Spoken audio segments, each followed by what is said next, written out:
Hello दोस्तों, स्वागत है आज फिर से आपका हमारे लर्निंग ब्रदर्स चैनल्स पे।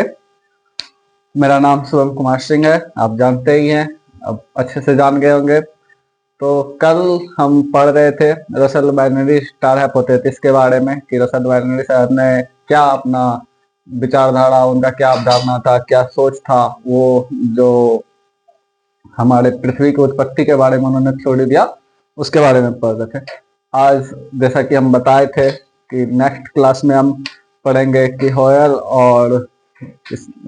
और स्मिथ्स का क्या थ्योरी था, उसके बारे में आज हम लोग थोड़ा जानेंगे। तो होयल जो थे उन्होंने जो हाइपोथेसिस दिया था वो सुपरनोवा के बारे में दिया था। कि उनका कहना था कि देखो, उनका एक अपना देश का ही साइंटिस्ट थे, चंद्रशेखर। उनका जो था कि उनका जो सिद्धांत दिया होता उसी के आधार पे इन्होंने भी अपना थ्योरी बताया।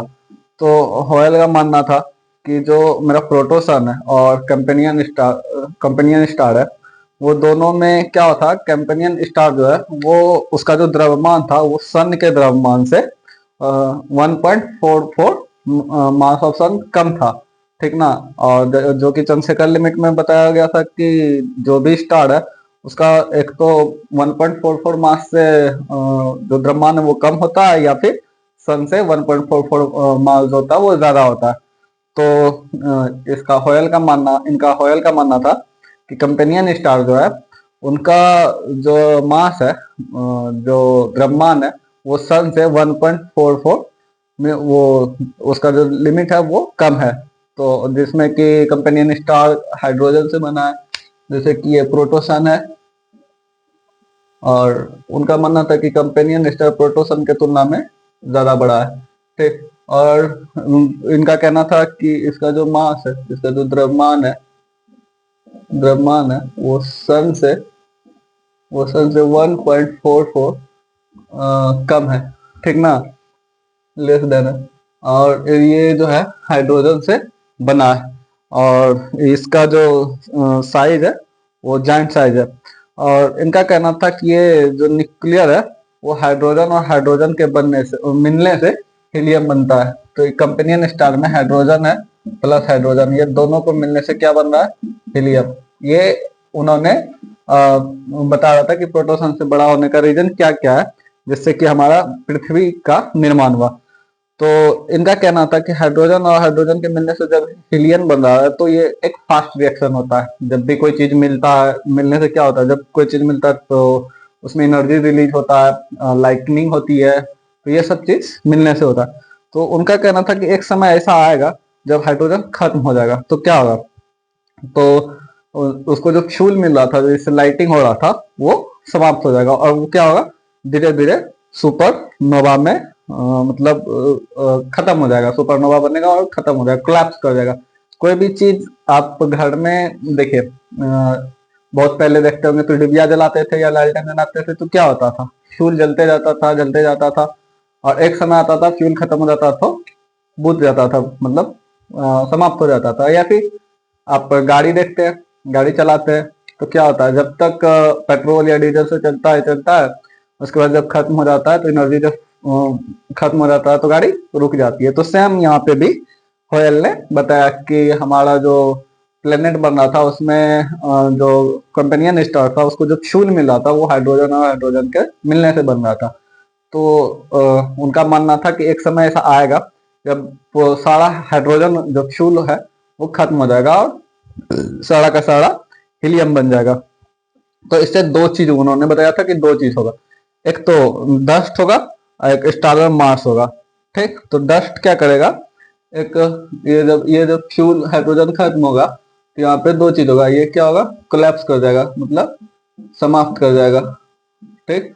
और इससे एक डस्ट होगा और एक डार्क मैटर बनेगा, ठीक, एक डार्क मैटर बनेगा। तो इससे क्या होगा, ये जो डस्ट है ये क्या होगा, बहुत जब कोई भी चीज टूटता है या फिर मिलता है तो बहुत सारा डस्ट होता है, ये क्या होगा, सिकुड़ने लगेगा। और सिकुड़ने के बाद ये जब खत्म हो जाएगा तो सिकुड़ने के बाद ये कहीं ना कहीं प्रोटोसन के चारों ओर घूमने लगेगा। तो इससे क्या होगा, लास्टली हमारा प्लेनेट का निर्माण होगा, इनका मानना था। और दूसरा बोला था कि ये जो अदर डस्ट है ये डार्क मैटर में चल जाएगा और मतलब उसको हम देख नहीं पाएंगे, क्योंकि आप लोग जानते होंगे कि डार्क मैटर जो है, जो कि ब्रह्मांड में बहुत ज्यादा फैला हुआ और आज तक वो किसी को दिखा नहीं है। तो हॉयल साहब का ये सिद्धांत था कि प्लेनेट कैसे बना है। तो सिंपल वे में अगर समझे तो उनका मानना था एक प्रोटोशन है, एक कंपेनियन स्टार है। कंपेनियन स्टार में हाइड्रोजन जैसे फ्यूल भरे हुए हैं, और वो फ्यूल क्या करता है, जलते जाता है और हीलियम बनाते जाता है। हीलियम बनाते बनाते एक समय ऐसा आता है कि सारा फ्यूल समाप्त हो जाता है और कोलैप्स कर जाता है, वो डिस्ट्रॉय कर जाता है। डिस्ट्रॉय करने के बाद क्या होता है, कोई भी चीज डिस्ट्रॉय करता है, आप मिट्टी का गोला बनाइए और उसको कहीं पे बजाड़िए या बालू को बजाड़िए, या फिर दो चीज में किसी को मारिए, या फिर ऐसे ऐसे करके बजाड़िए, तो क्या होता है, हीट जनरेट होता है। जब बार बार कीजिएगा तो देखिएगा गर्म होने लगता है, तो वो हीट जनरेट करता है। मिट्टी को बजाड़िएगा तो टूट जाता है, तो वही बहुत सारा डस्ट आता है। तो उनका मानना था कि डस्ट दो तरह से आएगा, एक डार्क मैटर में चल जाएगा जिसका सारा एनर्जी खत्म हो जाएगा, और जो बच जाएगा डस्ट, वो क्या करेगा, वो सिकुड़ने लगेगा। कोई भारी मेटल होगा, कोई जैसे कि पीछे हम पढ़े थे कि कोई भारी मेटल होगा, डस्ट होगा बड़ा वाला, कोई छोटा वाला, तो क्या करेगा, ग्रेविटी का नियम है कि भारी चीज क्या करता है, हल्के चीज को अपने तरफ खींचता है। तो वही चीज कर रहा था, बड़ा वाला जो डस्ट था वो छोटे चीजों को अपनी ओर खींच रहा था। इससे क्या हो रहा था, धीरे धीरे धीरे प्रोटोशन के चारों ओर घूमने लगा, क्योंकि इसका ग्रेविटी ज्यादा होने के कारण ये तुक समाप्त हो गया, और इसका ज्यादा ग्रेविटी होने का कारण अपने चारों तरफ घुमाने लगा। तो वही हमारा प्लेनेट बना। ये किनका सिद्धांत था, हॉयल का। अब स्मिथ जो थे, उनका जो था इंटरस्टेलर हाइपोथेसिस, उनका थ्योरी में कहना था कि जो भी डस्ट है, जिसको कि डार्क मैटर उन्होंने नाम दिया था, वो हमारे जो डार्क मैटर है, उन्होंने बताया वो डार्क मैटर का क्या सोर्स था, ओरिजिन का, उसका उत्पत्ति का क्या सोर्स था, वो स्मिथ जो थे वो उन्होंने नहीं बताया था। ये किसका सिद्धांत था, हॉयल का। ये हॉयल का था कि जो सिद्धांत दिया था। एक है स्मिथ।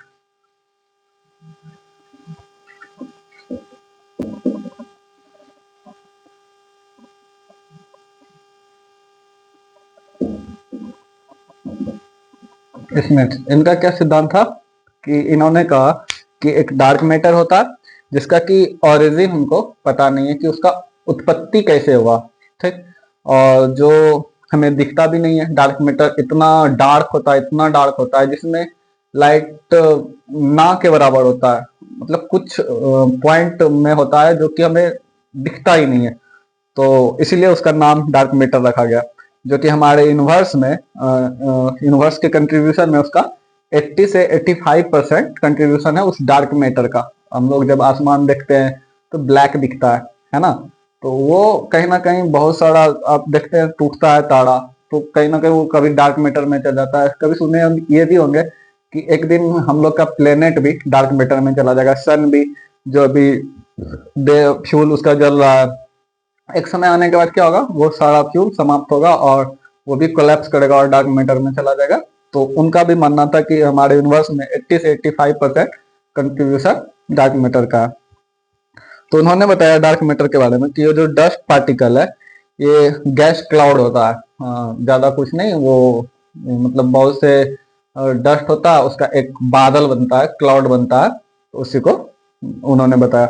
दूसरे में जब इन्होंने बताया कि हमारा सन कैसे इवॉल्व हो रहे थे, तो उन्होंने बताया कि मिल्की वे जो है उसमें कहीं ना कहीं ये आकाशगंगा है, ये हमारा आकाशगंगा है, ये यहाँ हमारा सन है, ये मिल्की वे है,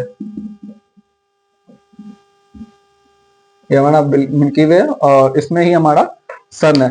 ये क्या कर रहा है, गैलेक्सी के अराउंड हमारा इवॉल्व हो रहा है।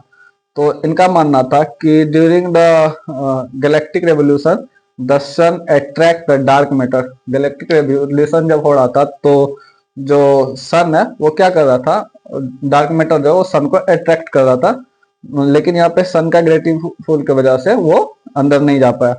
इनका कहना था कि सन जो है वो डार्क मैटर जो है वो सन के अराउंड जब घूम रहा था तो डिस्क का फॉर्म ले लिया, क्योंकि डार्क मैटर में क्या बताए थे कि dust particle, dark matter basically वो डस्ट पार्टिकल को बताए थे, जो कि ओरिजिन उनका कैसे हुआ वो नहीं पता था उनको। तो ये क्या बोलते हैं कि वो जो डस्ट मतलब डार्क मैटर था वो सन के अराउंड डिस्क के रूप में घूमने लगे।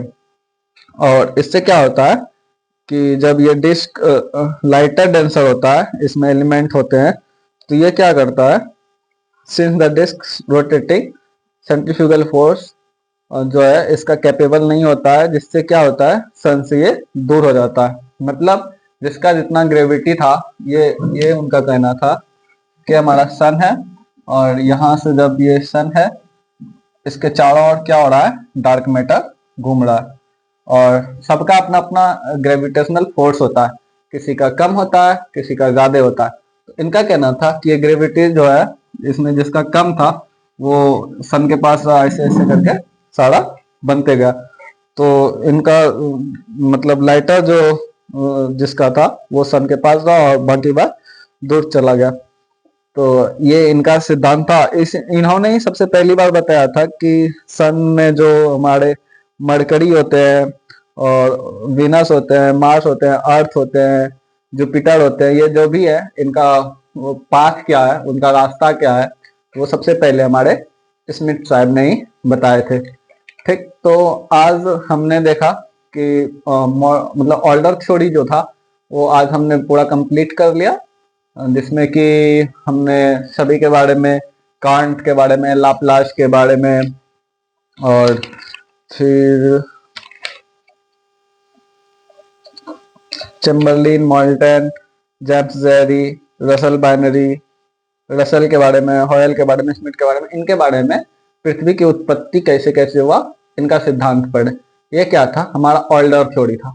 ठीक, अब क्या पढ़ेंगे हम लोग, मॉडर्न थ्योरी। मॉडर्न थ्योरी में पढ़ेंगे कि हमारा यूनिवर्स कैसे बना, क्योंकि हम कल के क्लास में भी बता रहे थे कि किसी का घर कैसा है, घर के अंदर रेक कैसा बनाया, वो डिजाइन कैसा बनाया, उसको अगर बेहतरीन तरीके से जानना है तो घर का पहले बाहरी मॉडल देखा जाता है। अगर बाहर अच्छा है तो घर भी मतलब अच्छा ही होगा, ये हम कह सकते हैं। तो इसीलिए अब मॉडर्न थ्योरी आया, क्योंकि पहले यूनिवर्स बनता है, यूनिवर्स में बहुत से प्लेनेट बनते हैं, स्टार बनते हैं, तो उसी में अर्थ भी होता है, अर्थ में हमारा लाइफ होता है। तो इसके बारे में हम नेक्स्ट क्लास में मिलते हैं।